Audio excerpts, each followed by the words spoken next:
Sampai tak beritahu ya. Nabi awal ngendikan itu ju'ilat lanal ardu kulluha masjidan. Semua tanah Allah itu hakikatnya masjid. Apalagi ini rumah kita. Anak kita biar menyaksikan saat kita sujud, saat kita baca Quran, saat kita ngaji.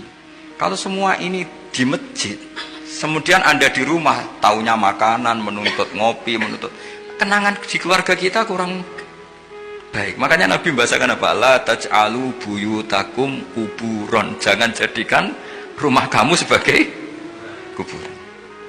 Apalagi ada pepatah lagi, al-ummu madrasatul ula. Ibu adalah madrasah pertama. Coba kalau kita ngajarin Quran di rumah, ya tentu masjid ya tetap ada kegiatan, tapi jangan sampai mematikan rumah. Sehingga kita sebagai ulama itu ada masjid rame ya seneng, ada masjid setengah rame ya nggak apa-apa, asal efeknya menyebar ke masa